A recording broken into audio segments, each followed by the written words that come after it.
Hey y'all! I'm out here in front of my chicken coop today. I thought this would be a fitting place considering the start of this story. I've been meaning to read this to y'all to see if any of the locals around here recognize any of the names or places that I mentioned. This is a newspaper article written by Miss Earl Johnson. My grandmother is one of the ladies that's talked about on this hike, and she is 95 years old now. It starts out Shores Lake, and that's the way spring is in the countryside, by Miss Earl Johnson. Star Route, Mountainburg, Arkansas. A mass slaying took place here Monday night. The slayer, a cold-blooded skunk, was shot early Tuesday morning in the chicken house when he was found gleefully playing among the 80 corpses he had slain. The dead chickens from our flock of 100 cockerels and 200 pullets lay scattered about, their bodies torn and mutilated. How could an animal be so heartless? Apparently, after the skunk gained entrance to the chicken house by digging under the foundation, it went boldly into the brooder room where the month-old flock huddled and mercifully crushed the chick skulls, gnawing their necks, wings, and legs, then scattered their mangled bodies around over the main chick house. Man, to walk in on a sight like that turns your stomach and makes you want to deliberately kick every skunk you see. And this is why I thought it would be fitting to have on my possum earrings. I want to thank Donna again for finding these, the one I lost in the Dollar General parking lot. Especially so if the chicks had been healthy and you'd fed and pampered them until they'd grown plump, friendly, and then feathered out. Until the skunk came, only one chick had been lost. Aside from the slain chicks, others were left maimed and crippled. Some had oozing teeth marks on their back, and then one pullet lost an eye. All this, and not one chick had been eaten.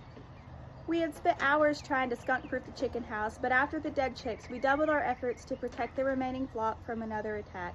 These chicks also took precaution. Tuesday evening, at roosting time, they would not go near the brooder room where they had always slept.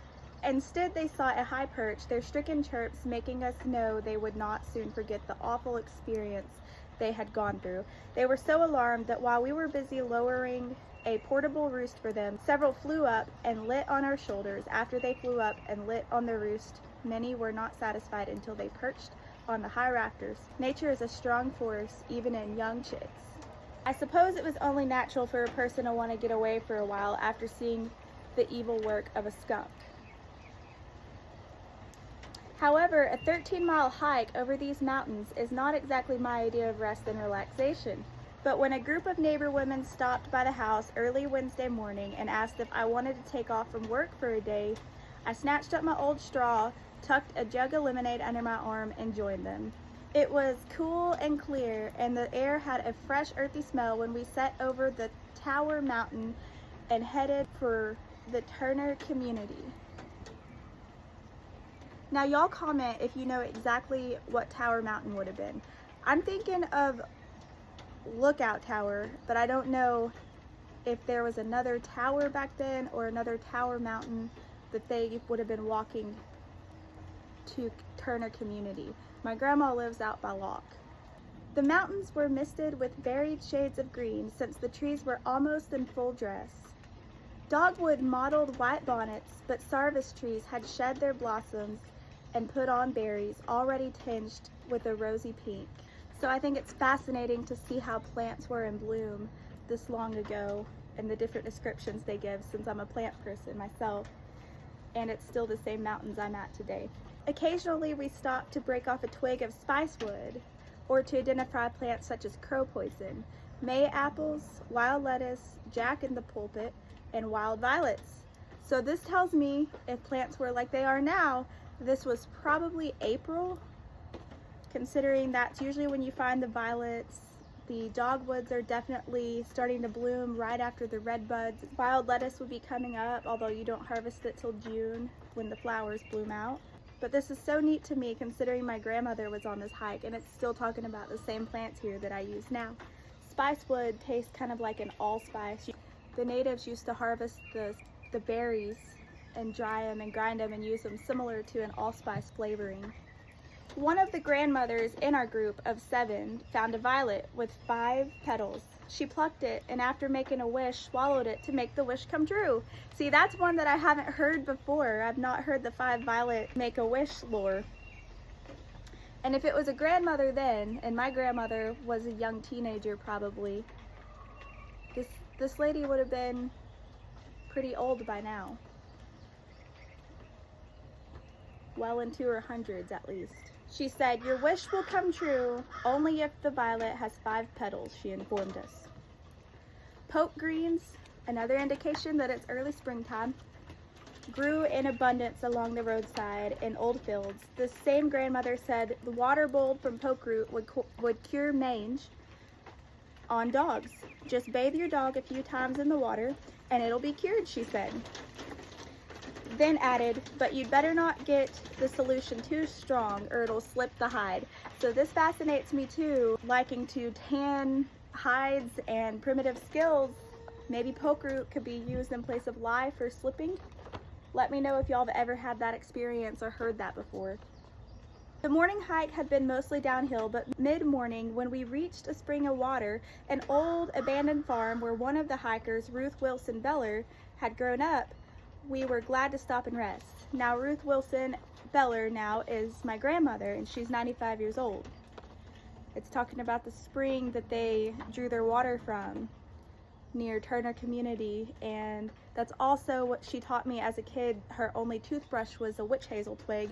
Her mama, which will be mentioned later, would teach them how to bite it off and fray it out to use as a toothbrush. And witch hazel is a natural, astringent, antiseptic. She still has all of her real teeth, and that was the only toothbrush she had growing up. She did not have a real toothbrush. So that was probably the same stream for sure that she would gather her witch hazel from. The cold, clear spring water trickled from 3 veins about 5 feet up a rocky cliff and spilled into a long wooden trough someone had made for the purpose of watering stock. There's a lot of watering holes around here people would stop and let their horses and livestock drink out of when they were traveling to other mountainsides. We drank, then pulled off our shoes and cooled our feet in the little branch which ran off from the spring. Ruth told how she used to store their milk and butter in the spring. It was a night and morning job, but I enjoyed, she said. And I have yet to drink milk that I thought tasted better than the milk cooled in the spring. So neat to have these places still around that you came from generations ago. As we were leaving the spring, Miss Frank Parr looked back over her shoulder and said, "I have the feeling I'm forgetting to turn the water off."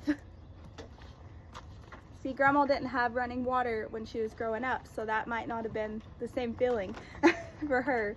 From the spring, we took a shortcut across a mountainside in order to see a garden of wild mountain azaleas, which we found in bloom.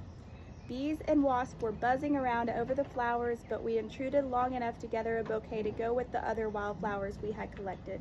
By the time we reached Miss Cleta C. Wilson's house, that's my great-grandma, Grandma Ruth's mother, in Turner Community, the flowers had become noticeably wilted. When the kind lady invited us in for lunch, we accepted and left the flowers with her. After lunch, we found that the had grown much hotter. It was cut off there. The remaining route was mostly uphill. Since my old straw was the only headgear in the bunch, I suggested we take turns wearing it. Not that a hat helped much. We puffed and our faces turned red climbing hills in 85-degree weather. When we stopped to rest in the shade of a hickory nut tree, we were so out of breath, no one talked much, although one lady had looked up at the tree and told how to make maple-flavored syrup that could be made from a black hickory nut tree by trimming off the outside bark and getting about 1 gallon of the inside bark and boiling it until it turned the shade of light corn syrup. Enough sugar was to be added to make it very sweet. Boiled down thick, it was said to be hard to tell from real maple syrup.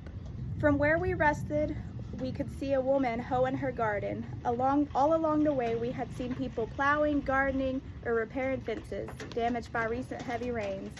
Most gardens were pretty, but we did notice that some cabbage plants in various gardens had gone to seed prematurely. We trudged on, and by mid-afternoon, blistered and footsore, we reached the rock store located on the Lock Road. Oh, a little hummingbird joined us. I hope that got in there. So I don't know if I know where the rock store is on Lock Road. All I know of there is Simmons now, but y'all let me know if you know about that. Lock Road, the home stretch road. There we had refreshments and were somewhat revived, but it was noticeable when we set out again that no one darted off the road to examine an odd rock or pick up a pretty flower. I know that feeling. In fact, all flower talk had ceased, and one lady now walked barefoot. Her shoes had made blisters on the soles of her feet. The gravels were so sharp, she soon had to borrow a pair of bobby socks from one of the others to protect her feet. Despite our weary condition, we refused the 2 rides offered us. Farm women may be rugged, but we were really fagged, and yes, it says fagged. This is an old article, so let me know if y'all know the old Ozark slang better than me. We were really fagged when we finally dragged in home, a short while before dark. Personally, I was so tired, I doubt if I could have lifted a foot against a skunk if the need had arisen. All right, I really hope y'all enjoyed this old newspaper article that I got to read you that I found at my 95-year-old grandmother's house. Thank you so much. I hope you have a blessed and feral day, and be sure and keep your chickens safe.